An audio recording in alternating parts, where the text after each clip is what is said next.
ढोलकपुर वापस शांत था। गांव के लोग फिर से खुशी से जीने लगे थे। हर पूर्णिमा को लोग एक दिया जलाकर ठुन ठुन ठुन साहुर को याद करते थे। पर एक रात कुछ ऐसा हुआ जो फिर से सब कुछ बदल के रख दिया। लाशें फिर से मिलने लगी। हर 2 दिन बाद किसी न किसी के घर के सामने एक कटी हुई लाश पड़ी होती। गांव फिर से कांप उठा। एक दिन नहीं करते, वीडियो देखते हो लेकिन सब्सक्राइब नहीं करते। लाल कलर का बटन नहीं से दबाओ, जल्दी दबाओ, जल्दी दबाओ, फिर मैं शुरू करूँ। दबा दो, जल्दी दबा दिया, घंटी भी दबा देना, ठीक है। लोग महाराज के पास पहुंचते हैं और रो रो कर गांव की घटनाओं के बारे में बताते हैं। रात को महाराज 2 सेनापतियों से कहते हैं, जाओ और खोजो इस कांड के पीछे कौन है। लेकिन सुबह सिर्फ उनकी लाशें लौट कर आईं। एक का सिर था ही नहीं, दूसरे के पैर कट चुके थे। महाराज समझ गए कुछ तो लौट आया है, कुछ जो सिर्फ मौत का खेल खेल रहा है। और फिर कहते हैं, अब इस जंग का सामना मुझे ही करना होगा। उसी रात महाराज चुपके से गांव में आते हैं और एक पेड़ के पीछे खुद को छुपा लेते हैं। और ठीक रात के 2:30 बजे अचानक कहीं से धुआं छा जाता है और उस धुएं के अंदर से एक आवाज आती है,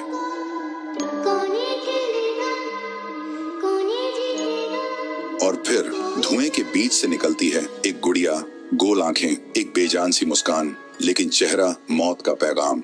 वो गुड़िया एक घर के गेट तक जाती है और बच्चों जैसा एक गाना गाने लगती है। उसके गाने की आवाज सुनकर एक आदमी बाहर आता है और अगले ही पल वो गुड़िया उसका सिर चबा जाती है।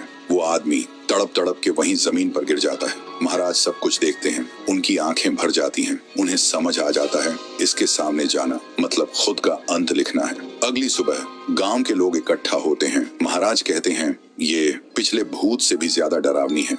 इसे सिर्फ वही हरा सकता है जो मौत को पहले ही हरा चुका है। और फिर एक पूर्णिमा की रात सब लोग दिया जलाकर पुकारते हैं, आप वापस आइए, आपके बिना ये गांव जिंदा तो है पर जीने जैसा नहीं। तभी एक आवाज गूंजती है, ठुंग ठुंग ठुंग ठुंग ठुंग ठुंग ठुंग ठुंग ठुंग साहुर। और उसी देह की आग से एक जलता हुआ पेड़ बनने लगता है और उसी पेड़ में से ठुन ठुन ठुन साहुर निकलता है। तभी फिर से वही धुआं छा जाता है और उसके साथ ही एक आवाज। सब लोग घुटनों के बल गिर जाते हैं और कांपती आवाज में बोलते हैं, हमें बचाइए, वो आ गई है। ठुन ठुन ठुन साहुर एक जोरदार जंप करता है और सीधा उस धुएं में घुस जाता है और शुरू होती है एक आखिरी जंग। ठुन ठुन ठुन साहुर और गुड़िया की। जमीन कांपने लगती है, आसमान से बिजली गिरती है और जब धुआं हटता है तो दिखाई देता है गुड़िया बिखर चुकी थी। हाथ अलग, सिर अलग, पैर अलग। और तब से गांव में फिर से एक नई सुबह हुई। महाराज मुस्कुराए, गांव वाले जीने लगे और उस दिन के बाद ठुन ठुन ठुन साहुर सिर्फ एक भूत नहीं रहा, गांव का रक्षक बन गया। लेकिन उसी रात कुछ ऐसा हुआ जो किसी को भी पता नहीं चला। गुड़िया का सिर, हाथ, पैर अपने आप जुड़ने लगे थे और फिर वो वहां से चली गई। तो दोस्तों, अगर आप देखना चाहते हैं पीहू वर्सेस गुड़िया